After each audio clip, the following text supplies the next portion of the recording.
ओम श्री कल्कि अगस्तीसाय नमो नमः। 44वां दिन 108 दिवसीय आत्मगायत्री श्री चक्र साधना करने वाले प्रिय शिष्यों को श्री वायुलिंगेश्वर का अनुग्रह भाषण। ओम श्री वायुलिंगेश्वराय नमो नमः। ईश्वर के एक अंश श्री वायुलिंगेश्वर की शक्तियां प्रेम से परिपूर्ण आत्माओं में बढ़ जाएं।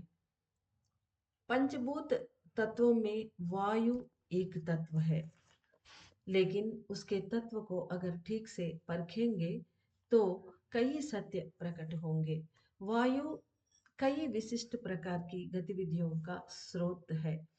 शिव के शिव जो निश्चल स्थाणु रूपी है, उनके और शक्ति जो चलन ऊर्जा है, उनके बीच में एक पुल की तरह मैं वायुलिंगेश्वर कार्य करता हूँ। श्री वायुलिंगेश्वर के रूप में प्रकट शिवांश मैं इस पृथ्वी और आकाश के बीच में एक सेतु की तरह काम करते हुए शक्तियों का आदान प्रदान करता रहता हूँ। आकाश और अग्नि के मूल तत्व वायु की सहायता से ही यात्रा कर सकते हैं। यानी पंचभूत तत्वों में आकाश, अग्नि, वायु, जल, पृथ्वी, ये पांचों हैं।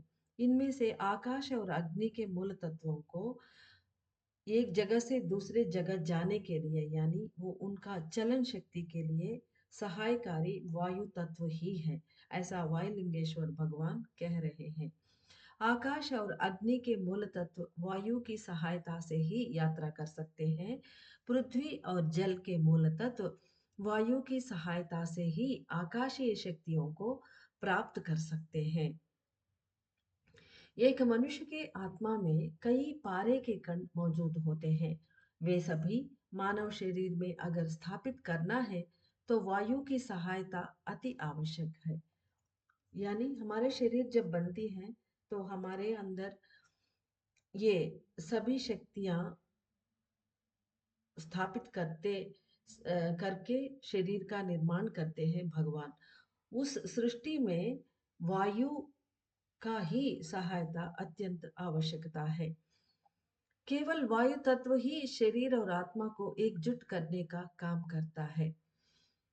यानी पहले कह दिए हैं वायुलिंगेश्वर की जो स्थाणु है शिव और शक्ति चलती है, उन दोनों के बीच में एक पुल की तरह ये काम करेंगे। यानी ये दोनों को एकजुटा करने में इनका वो रोल है।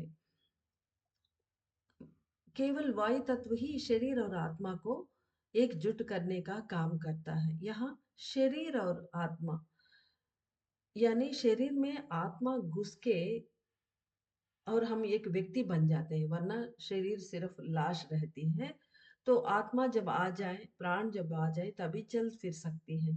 तो शरीर के अंदर आत्मा को स्थापित करने के लिए दोनों को एकजुटा बांध के रखने के काम जो करती है वो वायु तत्व। वायुलिंगेश्वर नामक ईश्वर के कण जो पारे के कण हैं, वह वायुदेव के संपूर्ण शक्तियों से विकसित रहती है।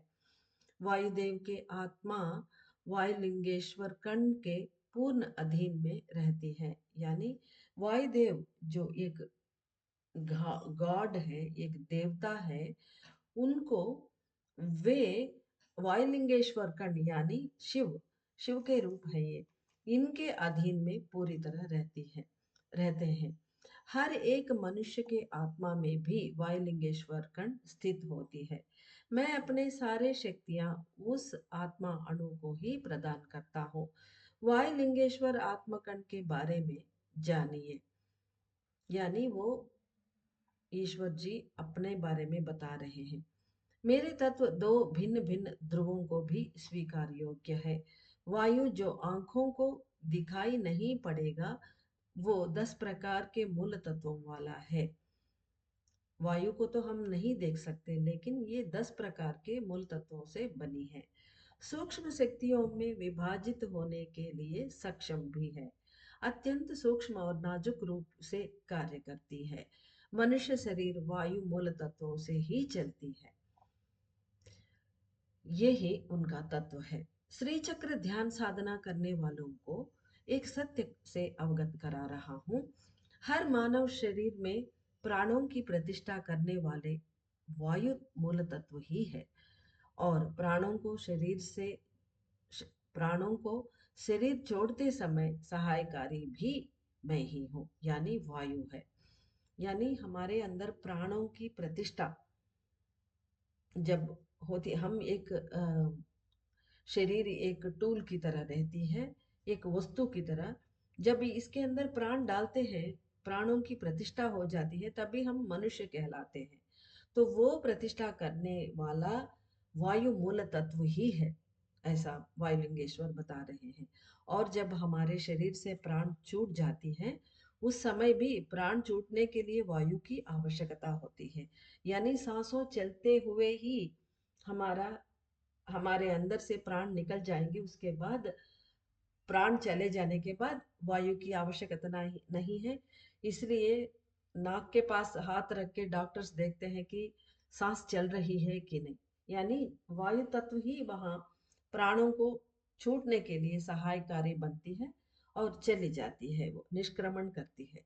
वायु के दबाव से ही एक माँ के कोख में एक आत्मगर्भ बीज को प्रत्यारोपित किया जाता है। गर्भ में स्थित शिशु बाहर आने के लिए और स्वतंत्रता से चलने के लिए भी वायु मूल तत्व ही सहायकारी होती है।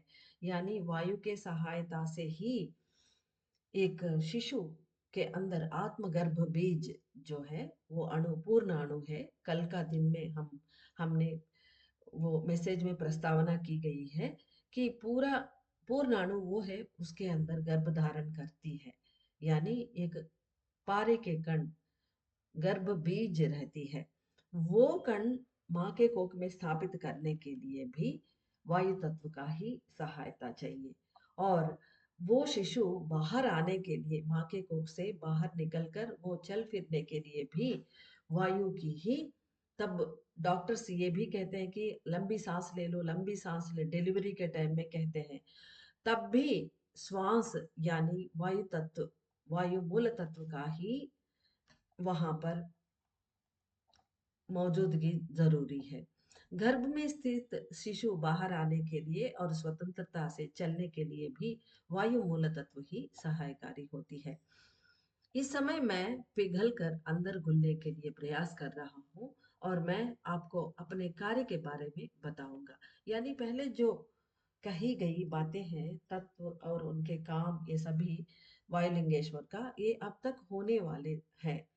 अब जो बताने वाले हैं ये अब घुल कर ये अंदर हमारे अंदर मिल जाएंगे, तब ये क्या करेंगे, इनका तत्व कैसे, इनका काम कैसे बदल जाएगा। इस समय मैं पिघल कर अंदर घुलने के लिए प्रयास कर रहा हूँ, और मैं आपको अपने कार्य के बारे में बताऊंगा।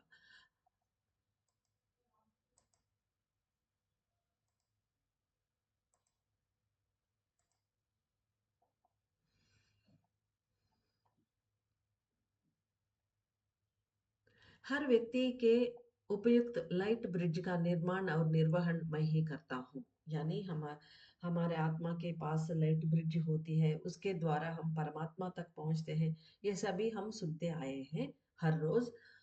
और वो बनाने वाला और उसका निर्वहन करने वाला वायु लिंगेश्वर ही है।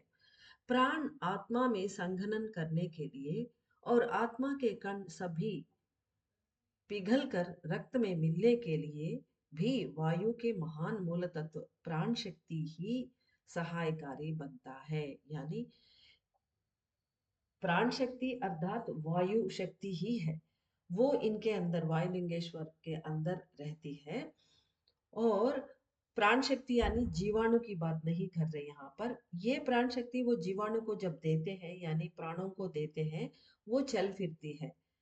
हम ये भी सुनते हैं कि प्राण शक्ति यानी जीवाणु जो हमारे अंदर स्थित है, वो आत्मा के पास जाकर अपनी शक्तियां लेती रहती है, प्राप्त करती है, और हमारे अणुओं के अंदर, शरीर के अंदर वितरित करती रहती है। वो सप्लाई करने वाला, वो ईंधन का नाम प्राण शक्ति, वो देने वाला वायुलिंगेश्वर कर्ण ही है, ऐसा बता रहे हैं। तो अब ये प्राणों में घुलने के बाद क्या करते हैं, हर आत्मक अणु यानी हर रोज एक एक सोल पार्टिकल बाहर निकल रही है। अग्निलिंगेश्वर और सहस्रलिंगेश्वर, हर कोई जो एक एक कण हर रोज बाहर प्रकट हो रही है, वो आत्मा के कण, वो आत्मा हमारे प्राणों में, हमारे शरीर में मिलने के लिए, घुलने के लिए, पिघल कर रक्त में मिलने के लिए सहायकारी वायु तत्व ही है, ऐसा वो बता रहे हैं। पांचों इंद्रियां काम करने के लिए भी वायु तत्व ही मूल कारण है। हमारे इंद्रियां काम करने के लिए भी वायु तत्व ही मूल कारण है। अति उन्नत, सर्वश्रेष्ठ, सूक्ष्म प्राण वायु रूपी मूल तत्व से ही वायुलिंगेश्वर कण का सृजन हुआ था। ये सभी कार्य वायुलिंगेश्वर कैसे कर रहे हैं? अत्युन्नत, सर्वश्रेष्ठ, सूक्ष्म प्राणवायु रूपी मूल तत्वों से ही ये वायुलिंगेश्वर कण का सृजन हुआ था। यानी शिव के अंदर ये सभी मौजूद होते हैं, तो उन्हीं में से तो वायुलिंगेश्वर कण उत्पन्न हुआ है ना। तो इन सर्वश्रेष्ठ चीजों से ही वायुलिंगेश्वर कण का सृजन हुआ था, तभी ये सभी कार्य वो कर पा रहे हैं। प्राणों को शक्ति देने से शुरू करके आत्मकण जो एक एक शिव से निकल रहे हैं, उनको हमारे रक्त में मिलने के तक हर कार्य वायुलिंगेश्वर ही इसलिए कर पा रहे हैं क्योंकि ये इतना शक्तिशाली चीजों से बना है। वायुलिंगेश्वर कण अत्यंत सूक्ष्म प्राण ऊर्जा वाली पारे के कण है। प्राणों के उपयुक्त प्राण शक्ति रूपी ईंधन को हमेशा आपूर्ति करते रहना ही इनका काम है। यानी प्राणों को जो चाहिए, वो प्राण शक्ति रूपी ईंधन, वो हमेशा ये डिलीवरी करते रहते हैं, उनको सप्लाई करते रहते हैं। वायुलिंगेश्वर एक ज्ञान अणु है। प्राणों के चारों ओर वर्तुलाकार में खड़े सत्ययुग के अणुओं के साथ विराजमान होकर प्राणों की सदा रक्षा करती रहती है। यानी प्राणों के चारों ओर वर्तुलाकार में खड़े सतयुग के अणु, ये इनके साथ ये बैठकर प्राणों की सदा ये रक्षा करता रहता है। जो आत्मगर्भ बीज कण बंदी रहते हैं, उन्हें प्राण शक्ति अपने शक्तियां प्रदान करती है।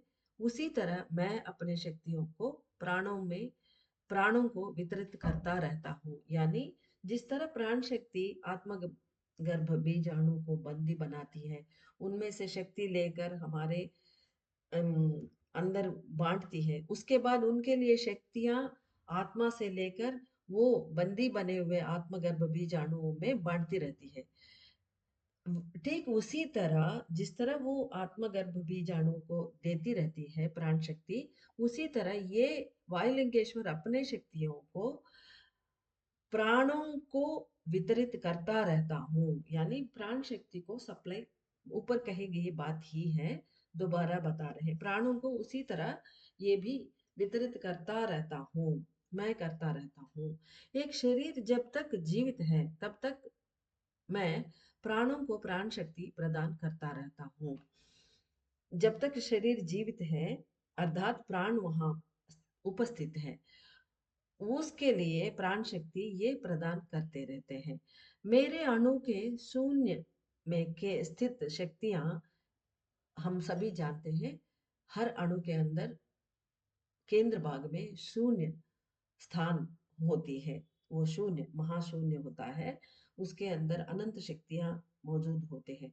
वहां के सभी शक्तियां ये प्राणों को देते रहते हैं, तभी हम जिंदा हैं। मेरे अणु के शून्य में स्थित शक्तियां सभी प्राणों को ही वितरित होता है, यानी ये वितरित करते हैं। मेरी शक्तियां जब तक शरीर में मौजूद हैं, तब तक ही प्राण शरीर में उपस्थित रह सकती है। यानी प्राण हमारे अंदर रहने के लिए भी, पहले भी बताया है, प्राणों को शरीर से बांध के रखने के लिए हमारे शरीर से प्राण एक पिरो के हमारे साथ इसलिए रह पाती है कि इसका कारण वायु मूल तत्व ही है। इसलिए कह रहे हैं वायुलिंगेश्वर, मेरे शक्तियां जब तक शरीर में मौजूद हैं तब तक ही प्राण शरीर में उपस्थित रह सकते हैं। मनुष्य कई प्रकार के वासी जैसा श्वास प्रक्रियाओं को अपनाकर श्वासों को ऊपर ले जाकर सिर के अग्रभाग छूने की प्रयास कर रहे हैं। यानी आजकल आजकल ही नहीं, हमेशा इंसान कई प्रकार के, नाना प्रकार के श्वास प्रक्रिया करते रहते हैं। कोई क्रिया योग करते हैं, कोई तमिलनाडु में वासी यानी सिद्धों से ये इनको मिला है। वासी कला बोलते हैं इसको। वासी मीन्स श्वास के ऊपर ध्यान रख के उसको अम, वासी वासी इस तरह की करते हैं। ये क्रिया योग में भी मौजूद रहती है, लेकिन सूक्ष्म रूप में। इसको वासी कला बोलते हैं। शिवा को वासी करके ऐसा श्वासों के ऊपर ध्यान रख के करते हैं।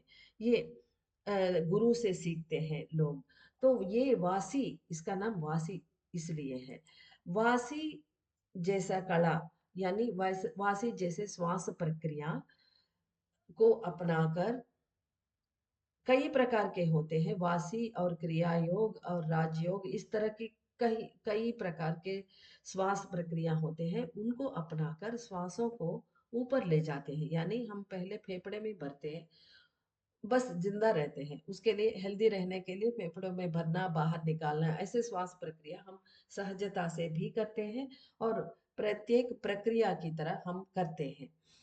वो अब स्पेशल जो प्रक्रिया ऊपर बताए हैं वासी जैसा, उनके माध्यम से श्वासों को फेफड़ों से आगे सिर तक ले जाते हैं। सिर तक ले जाने की अग्रभाग को यानी कपाल द्वार तक वहां छूने की प्रयास कर रहे हैं। क्योंकि पहले मैसेजेस में हमें ये कहा है कि आप श्वास को ऊपर ले जाकर वहां शून्य में टच करवाना है। तभी वहां शून्य स्थान में आप अपने शक्तियां फैलाने की अ, मौका मिलती है। ऐसा करके हर एक शिवकण हमें बता रही है। तो अग्रभाग की छूने की प्रयास कर रहे हैं। इन प्रक्रियाओं की वजह से ये इसलिए एलाबोरेटली बता रहे हैं कि ऐसा प्रक्रिया इंसान जब करता है तो इसकी वजह से मुझ वायुलिंगेश्वर कण को भी बाहर से ईंधन प्राप्त हो रही है। इनको भी शक्तियां प्राप्त होती है, बाहर मौजूद शक्तियां। मैं सूर्यलिंगेश्वर कण के साथ मिलकर कार्य करते हुए शीतल और ऊष्मा शक्तियों को बराबर मात्रा में व्यक्त करता हूँ।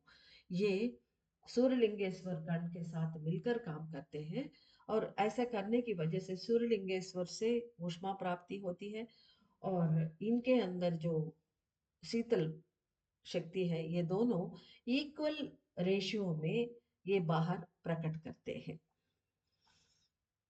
एक जीवाणु तीव्र गति से करने के लिए उष्ण शक्ति वाली प्राणवायु की आवश्यकता होती है। वह धीमी गति से चलने के लिए शीतल प्राणवायु की आवश्यकता होती है। यानी दो प्रकार के, हम जल्दी जल्दी काम निपटने के लिए शीघ्र गति से चलते हैं। उसके लिए शीघ्र गति प्राणवायु में भी शीघ्र गति से चलने के लिए होती है। यानी प्राणवायु जब तीव्र गति से चल सकती है तभी हम तीव्र गति से हम काम कर सकते हैं। तब उष्ण शक्ति की आवश्यकता होती है, उष्ण शक्ति वाली प्राणवायु की। अब हम धीरे धीरे भी कुछ काम करने होते हैं, उस समय शीतल प्राणवायु की आवश्यकता होती है। मैं वायुलिंगेश्वर जो ज्ञान अणु हूँ, आपके नासिका के प्रारंभ बिंदु की तरह कार्य करता हूँ। दोनों नासिका काम करने के लिए भी मैं ही कारणभूत हूँ।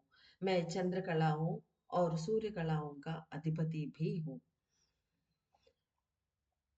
यानी ये सूर्य कला चंद्र कला हमारे अंदर होती है। इसके बारे में विस्तार रूप में नहीं बताए यहाँ पर, आगे जब बताएंगे तो हम जान जाएंगे।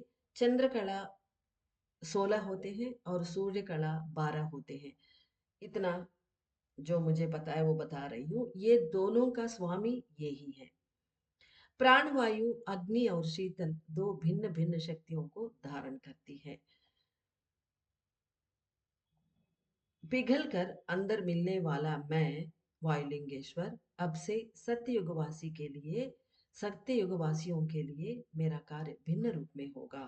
यानी अब तक जो ऊपर सबसे पहले बताए हुए हैं, अब ये अंदर मिलकर घुलकर जब काम करते हैं, अब सतयुग वासियों के लिए कार्य करते हैं, ये भिन्न रूप में होता है। ये ऊपर बहुत कुछ बताए हैं इसके बारे में भी। प्राण शक्ति माँ आदि शक्ति संघनन हो रही है, इसीलिए सभी शिवांश शिव रूप धारण करके कार्य करने जा रहे हैं।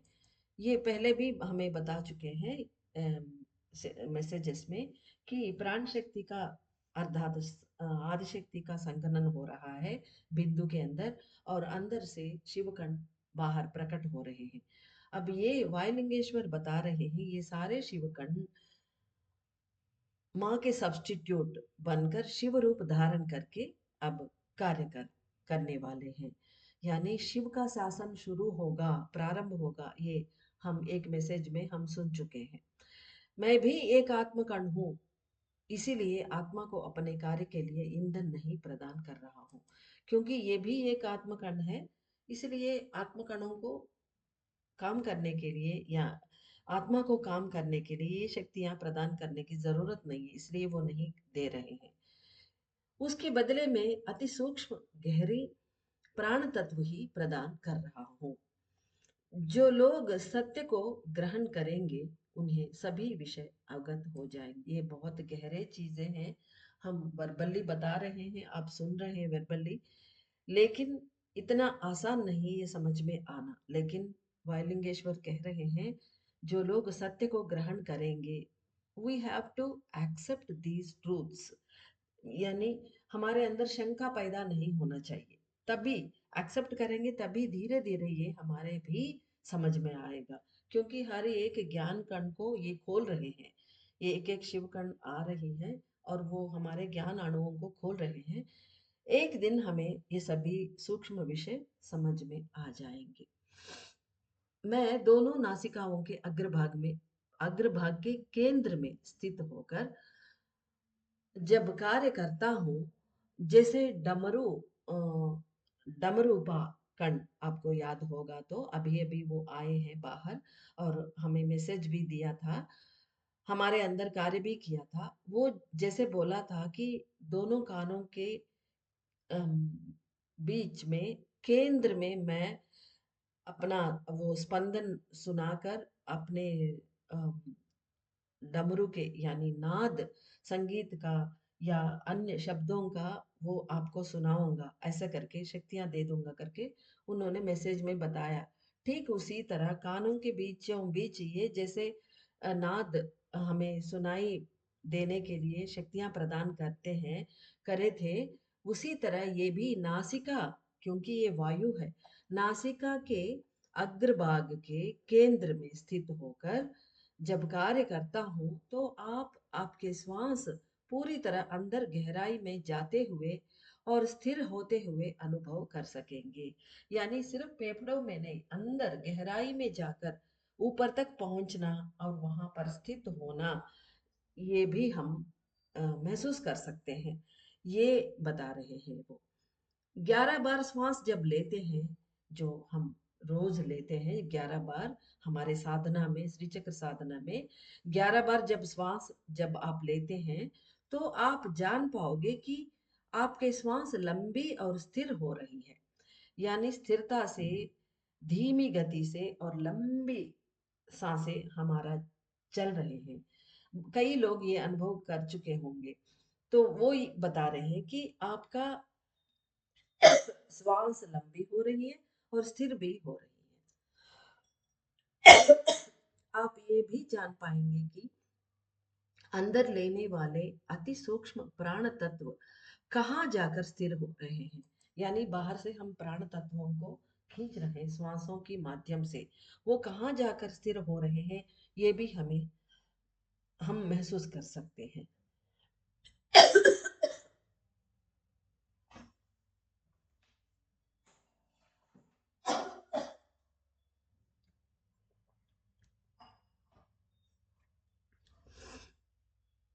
आप ये भी जान पाएंगे कि अंदर लेने वाले अति सूक्ष्म प्राण तत्व कहाँ जाकर स्थिर हो रहे हैं। अब तक के श्वासों का कार्य अब बदलने वाली है। यानी अब तक वायु लिंगेश्वर का जो काम है, श्वासों की वो चलाना, वो अब बदलने वाली है, वो प्रक्रिया बदलने वाली है। हम अब तक क्या कर रहे थे, उनकी सहायता से हम फेफड़ों तक की श्वास लेकर अगर हम प्रॉपर लिया तो वो अब तो हम लोग इतने बीमार हैं कि श्वास फेफड़े तक भी नहीं जा रहे, छोटी छोटी सांस लेते हैं, इसलिए हम जरा सा दूर चलते ही हमारे सांस फूलना ये सब होता है, क्योंकि प्रॉपर लंग्स में श्वास हम नहीं भर रहे ऑक्सीजन को। लेकिन अगर प्रॉपरली हम लेते हैं, अब तक का काम है हम श्वास लेकर फेफड़ों में भरना और जीना, ये सब कार्य चला रहे थे आत्मलिंगेश्वर कण। अब तक अब जब श्वास अब तक के श्वासों का कार्य अब बदलने वाली है, यानी अब पूरी तरह चेंज होने वाली है। अब जब श्वास लेते हैं तो वायु सिर के ऊपरी भाग तक जाकर कपाल द्वार पहुंचकर उसे भी पार करके लाइट ब्रिज पर चलते हुए आप महसूस कर सकते हैं। यानी ये है बदलाव। सिर्फ फेफड़ों में भरना जीना नहीं है, हमें ऊपर उठना है। हम डिवाइन बीइंग बनने के लिए सतयुग में जो प्रवेश हम कर चुके हैं, इसीलिए हमें ऊपर उठना है, हमारे स्तर ऊपर उठना है, इसीलिए सांसों की बहुत जरूरी है। तो ये सांस सिर का अग्रभाग पहुंच जाएंगे, वहां टच करके उसके बाद कपाल द्वार को भी पार करके वहां स्थित लाइट ब्रिज में चलते हुए हम महसूस करना है। अगर श्री वायुलिंगेश्वराय नमः उच्चारण करके फिर गहरी श्वास अगर ले ले तो आपके श्वास वायु शीतल बनकर अंदर जाएगी। यानी हम वायु ओम श्री वायुलिंगेश्वराय करके उच्चारण करना है जोर के। ऐसा करके उसके बाद हम 11 बार गहरी सांस लेते हैं, तो हमारे श्वास वायु शीतलता से ठंडी बनकर अंदर जाएगी।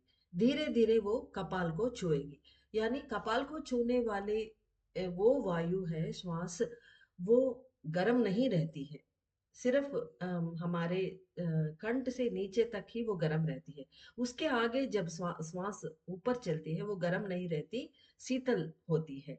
धीरे धीरे कपाल द्वार को पार करते हुए और आपके पूरे शरीर में व्याप्त होकर शरीर में शीतलता का प्रवाह भी अनुभूति आप प्राप्त कर सकते हैं। यानी ये कपाल द्वार टच करेगी, उसके बाद लाइट ब्रिज वो साइड में रख के हमारे अंदर वो बाद में बताएंगी। तो ये जो सारे शीतल वायु है हमारे पूरे शरीर में भी व्याप्त होंगे, वहां टच तो करेंगे, उसके बाद पूरा शरीर में प्रवाहित होंगे। तब हम शीतलता की अनुभूति भी प्राप्त कर सकते हैं शरीर में। आपके सूक्ष्म शरीर में कांति शक्तियां बढ़ जाएंगी। यानी इस तरह की प्रक्रिया हम रोज कर रहे हैं, अगर वो लगातार हम अगर करेंगे तो वायुलिंगेश्वर की सहायता से हमारे सूक्ष्म शरीर जो है सटल बॉडी, वो उसके अंदर शक्तियां बढ़ जाएंगे, कांति शक्ति यानी प्रकाश बढ़ेगी। इसकी वजह से कई लोग आपसे आकर्षित भी होंगे। यानी जो योगी होता है, इस तरह की प्रक्रिया करने वाले योगी से हम सब लोग आकर्षित होते हैं, उनके पास जाते हैं, अच्छे अच्छे बातें सुनते हैं। यही है उनका आकर्षण शक्ति का राज, जो अभी हमारे अंदर होगी करके वायुलिंगेश्वर कह रहे हैं। इसकी वजह से कई लोग आपसे आकर्षित होंगे, सत्य को ग्रहण करेंगे तो उत्तम गति प्राप्त होगी। श्री वायुलिंगेश्वर के पूर्ण आशीर्वाद।